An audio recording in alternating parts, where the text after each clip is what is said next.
But what's happening here is you have a very uncooperative witness, very uncooperative witness. So we haven't even gotten to the questions. I mean, and we have a lot of objections. The last four or five were sustained that John Lewin, the prosecutor, made. The other ones were not sustained for the whole morning. And it has to do with Joe Tacopino, who represents ASAP Rocky, trying to show that really this guy Relly is not a victim, that he had no money, he wasn't making money. And then he tells somebody, I figured out a way to make money before the alleged shooting. And that's what he's trying to get into, a motive here and a whole progression as to how Relly came to decide to set up this whole type shooting. Kristen, yes, you know why I'm wearing this tie? Michael Bryan is backstage getting ready, but yesterday we talked about me not wearing flannel, right? So I brought to Michael Bryan, remember when I was in Tennessee telling you about the rattlesnakes? I brought all my flannel, but I decided to jazz it up with a little bit of a well, you know, like a Chanel dupe tie. I'll say that for now. So that's why I figured I had to do both. There you saw a flash of Michael Bryan, who's in Ken. But this has been wild here going on. And there he is. We're not even in the lunch break, Michael Bryan. We're in the second like side. First of all, they had to take a break. I know you're in Canton, Massachusetts, getting ready for Karen Reed. They had to take a break because Relly was not answering any questions. It was shocking. Was crazy. It was nuts. So they had to take a break. Apparently, Affy's reporting that his civil attorneys are in the courtroom. Somebody had to talk with him. So they came back from break, and then he started answering questions. And then it got into an area I guess he didn't like. And then Lewin is objecting. And then there's speaking objections. It is a disaster. So we do have some questions. Missy starts out with a question that Affy said that the judge admonished Relly 3 times. What exactly does that mean? And what can happen to Relly if he continues to be combative? Admonish means I'm telling you first nicely to answer the question. I'm telling you second nicely, Mr. Relly, answer the question. I'm telling you third, not so nicely, Mr. Relly. Listen to the question and answer the question. I don't care whether you don't like it. I don't care whether you don't want to answer it. If you don't understand it, we'll rephrase it to you. But it's not whether you like the question or not whether you don't want to answer the question. You have to answer the question. Now, what could happen? The judge could hold them in contempt. Or I guess at the most, the judge could say to the prosecution, your witness continues to not answer the question. I'm going to declare a mistrial with prejudice here because the defendant cannot get a fair trial because he cannot exercise his Sixth Amendment right to respond to a question. So that was a very good question to us, Missy Mayhem. So the real question becomes, in reality, what would happen? Is he really going to hold this alleged victim in contempt, or is he just going to keep leaning on him and work with the attorneys to get at least whatever element of testimony they want to get? I don't think there's a contempt coming. There may be a threat, and I don't think they're going to have a mistrial. I don't even think they're going to, another in-between remedy could be that they're discounting his testimony, that they're just going to tell the jury to discount his testimony. So I don't know. I don't know if that's likely or not either. But I'm not shocked that this day is unfolding as it has. And we haven't started. You understand? We really haven't started. It's only we're in 1920. We're in 2021. We're not even close, Michael. I know. Yeah. Now where are? By the way, where are you? Oh yeah, I should tell you now. Yeah. Where are you standing for before we? I feel like I'm sitting in the middle of the street, which is very close to where I am. But right behind me, over here, right there, that's the Waterfall Bar. I'm not sure if you can see any of the signage over my shoulder or not. Can you see it? I don't know. Anyway, no, but I did post a picture of you because you've been doing clips for Justice Served TV and put them on YouTube. So I took some stills and posted pictures of you where you can see the signage. Yeah, so we did the walk across from McCarthy's across the street over to the waterfall behind me, and then we did a drive along the less than 5 minutes it took to drive from here over to 34 Fairview. Did a little reconnoitering around the neighborhood there. Lovely little neighborhood, not one of those you would expect to find a dead body on your lawn generally. So here, because tomorrow is the latest hearing in the Karen Reed case. Of course, this is the case, the hearing involving Gretchen Voss, the author for Boston Magazine. She is trying to protect her notes, which the court has ruled are going to be discoverable and going to be given to the prosecution. And the prosecution believes in those notes are something that would suggest discrepancies in Karen Reed's recollections of what happened that night, almost exactly 3 years ago. Yesterday was the 3-year anniversary of this happening. So we thought it'd be good to get our feet wet here in this community, check it out, check out the hearing tomorrow, obviously, and report on that. So we will do that. But in the meantime, what other little nuggets do you have for me from earlier today? I'm shocked, first of all, that John Lewin was not a total gentleman following the rules. I've never heard so many speaking objections from a guy that was mad about people making speaking objections. Speaking objections, right? Well, okay. So the judge explained the questions to Relly, right? And then Joe had to read a text, and it said, "Excuse my language, everybody, but did you say to his client, ASAP Rocky, fuck everything about you, you big ass N-word, okay? I hate you, you're fake ass, whatever," and that type of stuff. And there was like, could you show me the whole text? Could you show me all the text this was in? Can you show? No.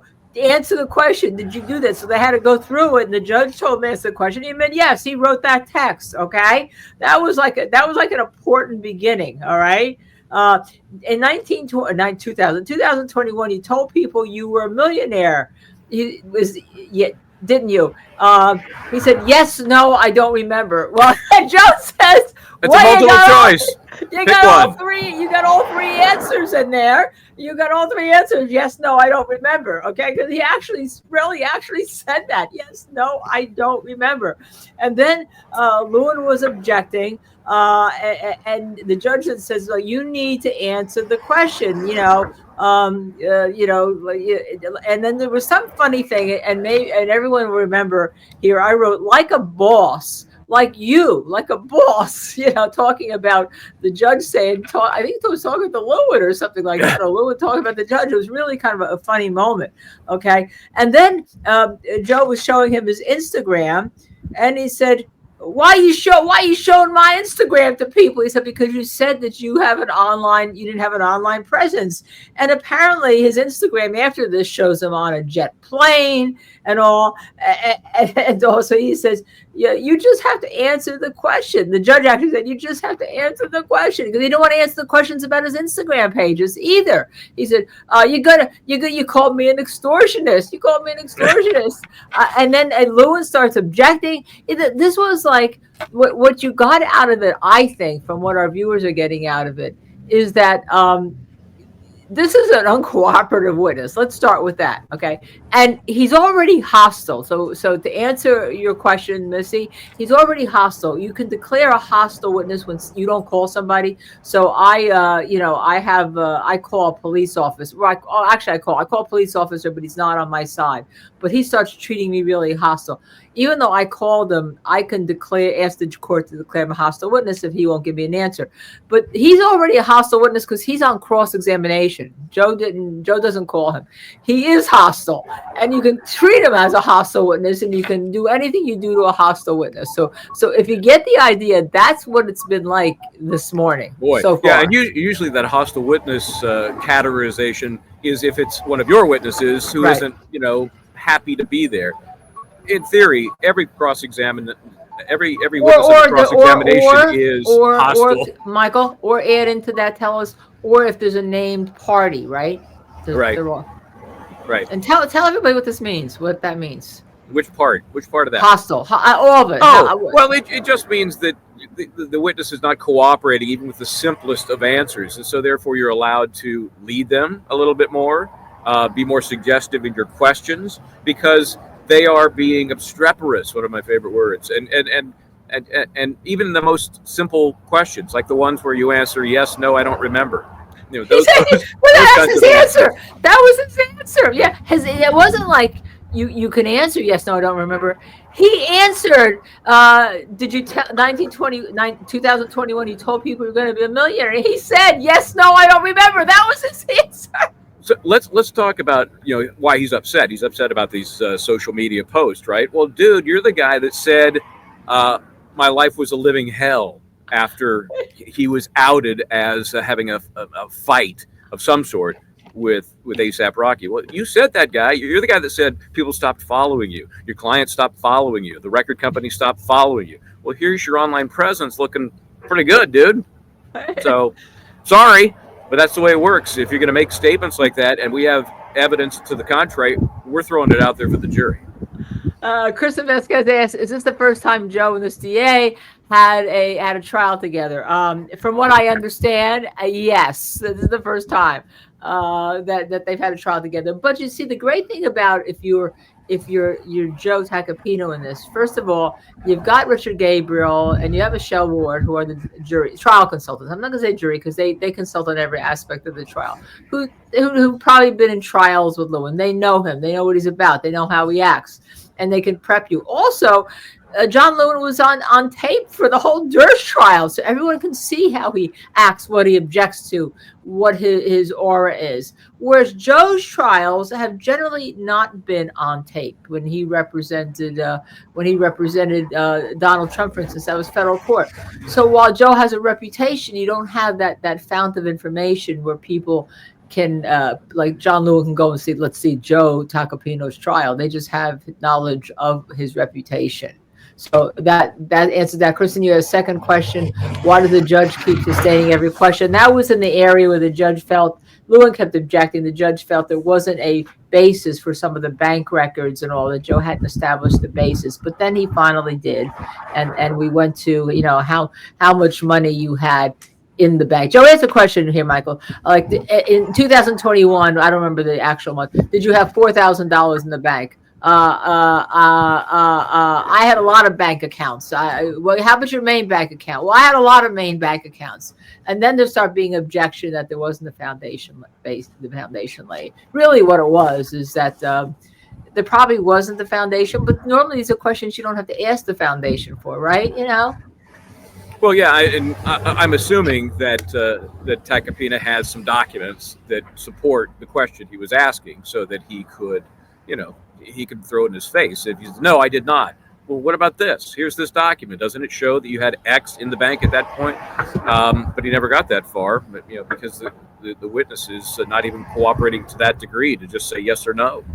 Yeah, and Leah Wilkie-Donnelly points out another great moment, that I think that because you're on the road and you're doing all this in Canton, the best part was Relly yelling, "That's fake," when there's a recording being playing and Relly's saying stuff, and Joe played the recording and it was like it wasn't a fake. He was yelling that something that Joe had in a statement was fake, and there's Relly in a recording that is not AI, that is not made up, saying the exact same statements that Joe was cross-examining, and Joe Tacopino was cross-examining on. And what was he suggesting? It was made up? That it was not? Okay. Yeah, well, remember, this is the guy that can't even identify himself on videotape. So, to hear himself, I could see him suggesting, "That's not me. That's not me." Yeah, I said to, before we get on, I said to everybody, I said, we're going to have a poll after this. Who was the most entertaining witness? Was it Lil Woody from YSL, or is it Relly from this case? And I hate to say entertaining because trials shouldn't be entertaining. Well, but vicariously, that's why we're here. It's there, but for the grace of God go I. I'm not in that situation. We would like to see how people handle these situations, and there's an entertainment value. I'm sorry, that's just a fact. Hey, let me answer a question for Sheila Duffy. She's asking, why? And this gets back to day one. Why is Lewin objecting when he didn't do the direct examination? Good question. It is the weirdest thing I've ever seen, but we knew it was coming because during the setup for this trial, Lewin specifically asked the court if it was okay if somebody other than the examining attorney could then object. And this is what he was setting up. They let Pauly P do the direct examination, and then Lewin, because he's so much better and so much more qualified than Pauly P in his mind, he will do the objecting for this witness. So that's been set up ahead of time. It's bizarre. It is absolutely bizarre, but you see what was happening. I think they thought that Joe would be too much for Paulie P to handle, and he's not. He's doing a very good job. It's just the thing is that he seems to have the goods, and maybe Lewin thought if he objects, he can bully the judge, and the judge ain't being bullied, Joe, by Joe or by Lewin. Yeah, I like him. I like him. Everybody likes this judge. Have we had a lot of feedback on the judge? I don't know. What do you all think? What do you think? Do you all like this judge? I've seen comments that they do like the judge, and all. But if you don't, tell me why. Tell us why. What other questions do you have from what we've seen? Now, I assume they're taking some kind of long break or early lunch. I don't know what to make of this Well, because it's definitely lunchtime. it's we didn't get, but Missy likes the judge. It's a bizarre case in a nice way, says Kristen Vacquez. The judge has no problem yelling at the lawyers, right? And that's good. Yeah, that's good.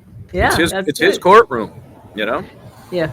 Leah Wilkie Donnelly also has another great question. Joe should be allowed to establish a flow with this cross. These breaks are ridiculous. And I kind of agree with that, except that it's highlighting for the jury that we're having to take a break because really ain't so cooperative. Well, let's face it. I mean, at its core, you got a horrible witness, and you have an opposing attorney in Lewin who won't even let you kind of create that flow for a horrible witness.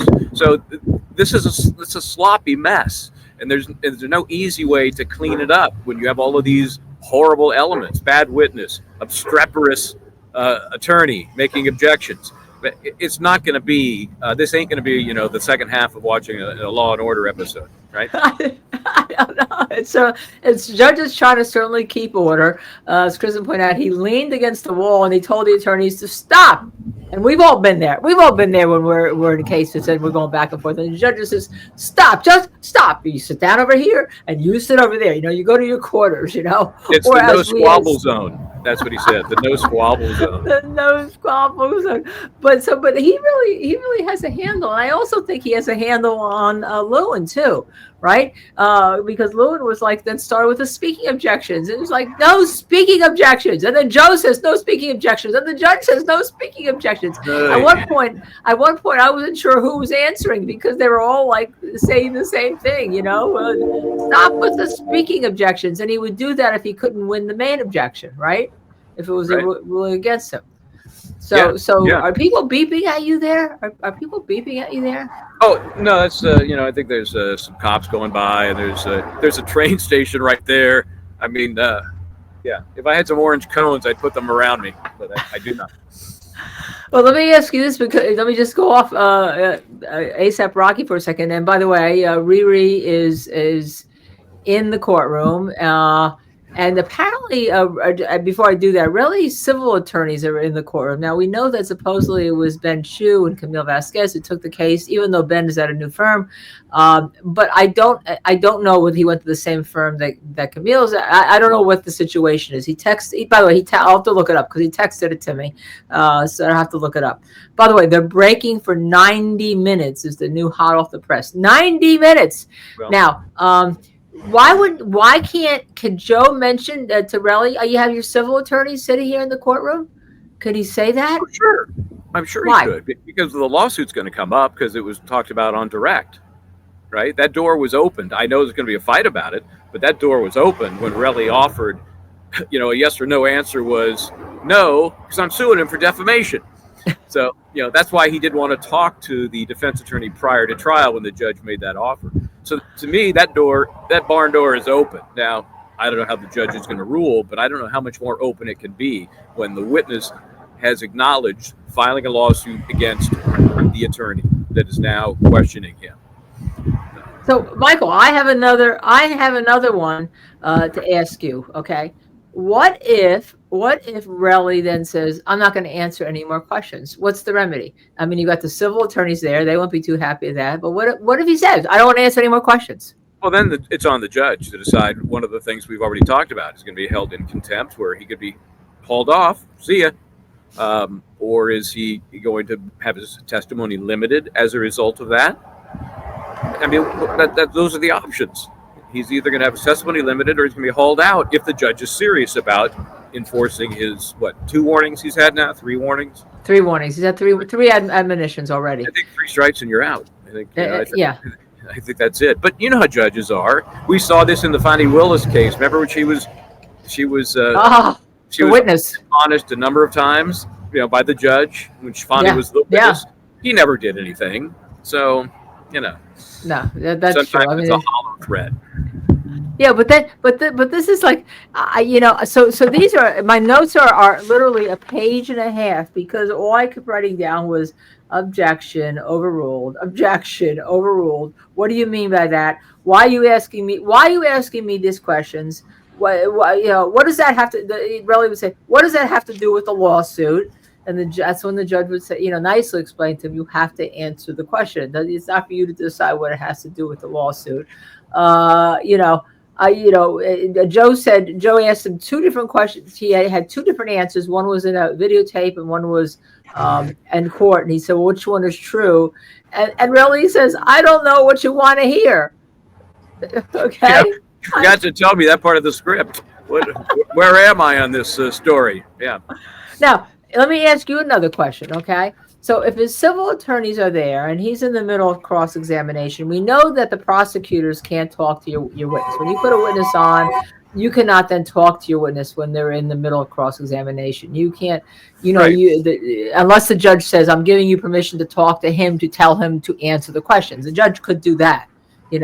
I'm doing that. All right. But are his civil attorneys allowed to speak to him? I think the judge could allow it, but I'd be shocked if he did. You mean during a break, like now, right? Like now. Right, like now. I don't, I wasn't listening when they broke, and it may not have been audio that we heard, but the judge would have admonished them if that were the case. I don't think he has the right to do that, to be honest with you. I don't think he does. Now, if you're cross-examining Mr. Relly, when he gets back up there, did you talk to your civil attorneys during the break? And then, you can't get into attorney-client privileged material, obviously, but you can certainly ask whether he had conversations with those civil attorneys.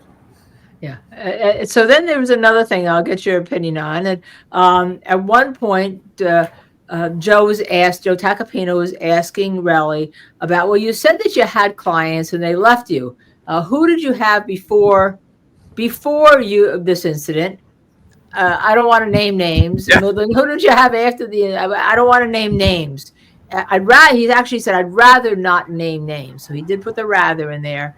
And of course, there was an objection to the question, and it was overruled because, he testified on the prosecutor's direct examination that he lost clients. So I don't know how the objection could even be made, but it was overruled. And then he gives names like 1-word names, like not people that you would know, like 1-word names, like artist names or something that if you're like if you're like us and you want to Google them, you're not going to find anything.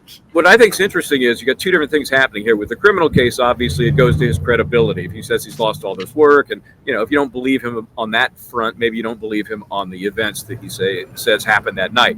But in the civil case, you're going nowhere in terms of damages, because you can't just throw out a name here or there. You got to have some hardcore information that shows, yes, I was working with ABC Records, and on this day when they heard about this story, they stopped, and now I'm no longer dealing with ABC. That's your case in a civil matter. It's all about the damages. You can't prove them up without that hardcore info. In this case, it just goes to his credibility. All right, so you come back with this 90-minute break, which there has to be something else going on here, right? It just can't it's a be normal lunch, isn't it? Yeah, but isn't the lunch an hour, or was it? No, they've been doing an hour and a half. An hour and a half. Okay, but they had a 20-minute break, just like 10 minutes before they broke for this lunch, because that's when Relly was being so difficult. So now we have an hour and a half lunch. You're sitting on that jury, all right? I want you to be objective. What are you thinking? Well, at this point, I'm just wondering, this is the best they've got, this witness, this guy who's the alleged victim. He's all over the map. He's not clear. I don't know if I believe anything he says, but he's not done, so I'll give him the chance. I'll wait and see what happens on redirect. Maybe there'll be some cleanup on aisle 5 for all the wreckage that Joe Tacopino is causing on his cross-examination. But at this point, you don't know enough. You don't know enough. You just think this is it. This is the star. This is the start. Now, let's assume he kind of like totally fails on this. And he keeps being obstreperous, as you said. He keeps wanting to control the issue. Lewin keeps objecting to Joe Tacopino. And by the way, Tacopino hasn't raised his voice at all. It's not like he's come after him, right? It really hasn't done that, right? As it goes along even further, and let's just say he gets off the stand. Let's assume he gets off the stand today, which I think is a big if, but could happen. Is he the only thing the state has? Is he it? Well, they're going to have these corroborative witnesses, like the girlfriend. I think she's key. I've always thought all along she's going to be key to corroborate the bullets, the casings that were found that night. But I don't know what else you got. You don't have real injuries that are going to sway anybody. They're either going to think the bullet caused those knuckle injuries or not. Not a big deal. That's not there's no gun, right? Which, again, doesn't help the defense. There's no gun, whether it was a prop gun, starter pistol, whatever it was, there's no weapon. So if this guy can't sell this jury, I don't know what else there is to sell them on this case. Well, so given everything we have so far, let's assume there was redirect that started now. And redirect is what the prosecutor is going to do. And I don't know whether or not did the judge give permission for another attorney to do redirect? Or does the person handling the witness have to be the same person that handled the direct? Do you know the answer to that? Actually, I'm going to be going out there and handling redirect. It's very bizarre. But I mean, I don't understand why they would switch horses, as it were, in the middle of the stream. But with this case, I would not be surprised. I don't think that was the original intent when they had those conversations. One attorney, one objecting. I think the theory was examination and redirect, same attorney. But who knows? Come on. So, Michael, let's go back to where you are for a second right now, in the middle, almost in the middle of the street, getting run over. And I think, let's see, Ms. Schmidt said it looks freezing. It is. I'm freezing my ass off out here. And I'm not sure how much longer I've got for you, but I'll try and make another 10. I was going to, well, do you think you could go into the, is it the water wheel behind you? Waterfall. The waterfall. I keep Bar and Grill. The waterfall bar and grill. That's right. The water wheel is in Milford, Pennsylvania. And broadcast from there? Yeah. What do you think? I will, after I'm done freezing, I will go in there and get a large glass of liquor, and then I will ask them perhaps, who knows what the reaction is going to be from these folks. They may be, get the hell out of here. I don't want to even hear a thing about that case ever again. Or they may be like, yeah, it's a disgrace, and I don't know. But I will definitely ask. And we should remind that we're on. This is the JSTV satellite system. I was going to ask, what do you want? Elon. I mean, we're total satellite right now. Yeah, you're on our mini Starlink. You're not on a phone. You're on the mini Starlink that we have for Justice Serve TV, so we can broadcast everywhere. So this is our first outing with it. And your picture. How's it look? Look all right? Look good. Okay. Yeah, I think your picture looks great, but I have to tell you, you said you're going to go in and have a drink. We have a lot of views last night on the show we did the night before, right, about getting this ready, right? When we turned it over into an episode, which we like to do because a lot of people can't watch live, right? It's just getting view after view after view. But one of the comments said, "Well, I shouldn't talk over you, but we know that that's our kind of our shtick." We've had that before, and we just chalk it up to the passion we have for this material that we're talking about, and if that is offensive to some people, we're sorry. We're not doing it to bother people. It's just kind of the way our conversation unfolds. So yeah, and we have a conversation, but I have to tell you, because you said that, someone said I must be drunk or on something. Okay.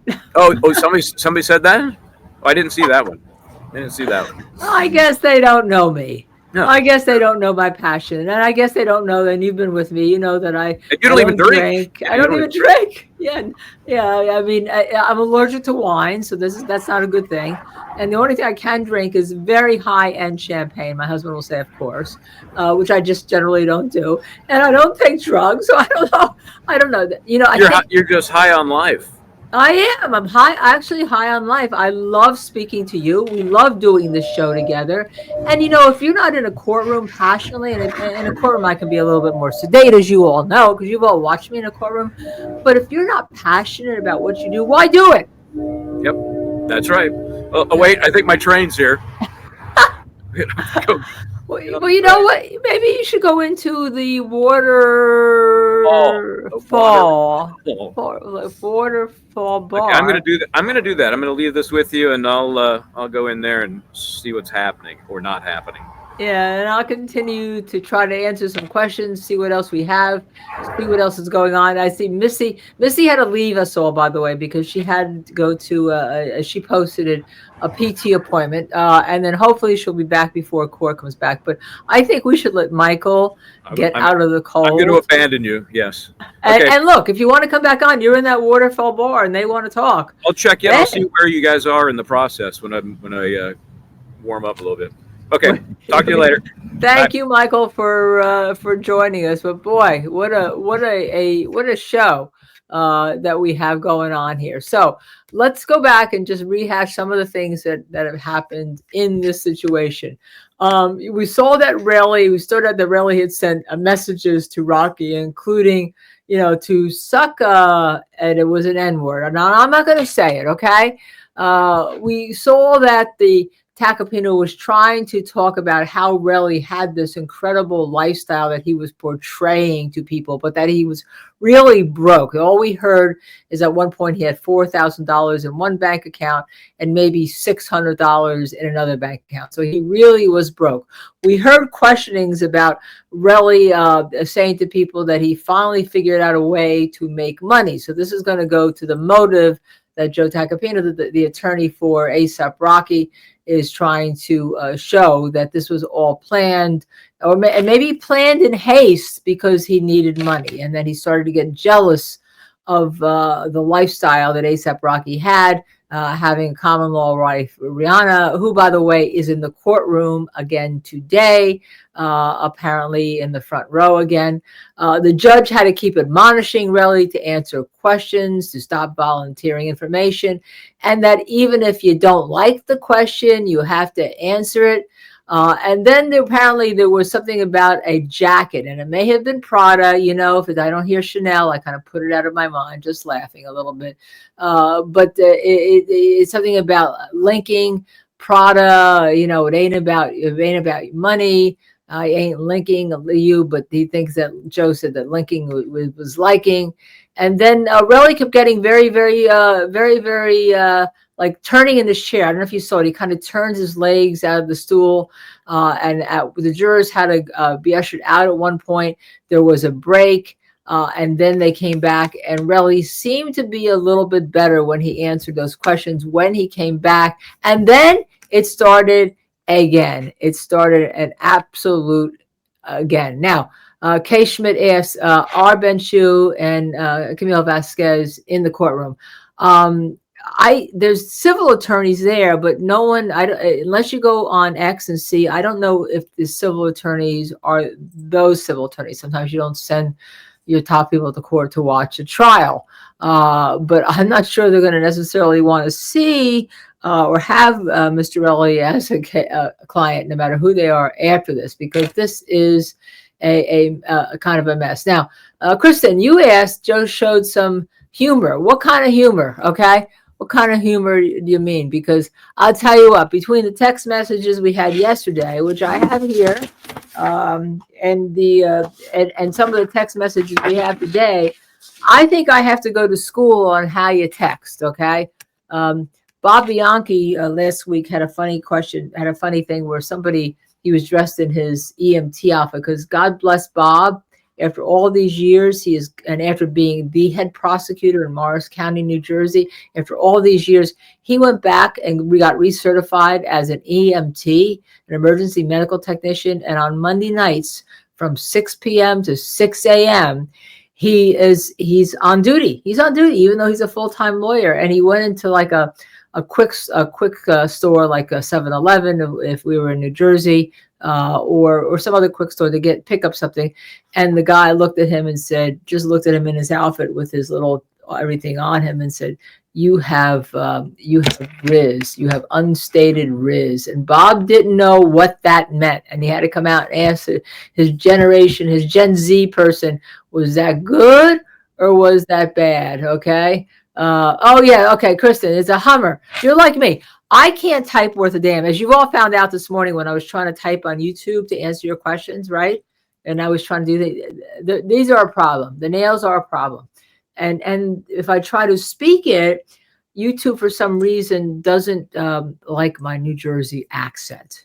So it doesn't pick that up really well. So yes, he showed him a picture of a Hummer. He also showed him in front of a Mercedes, I thought, Kristen, right? Wasn't there a picture of him in front of a Mercedes?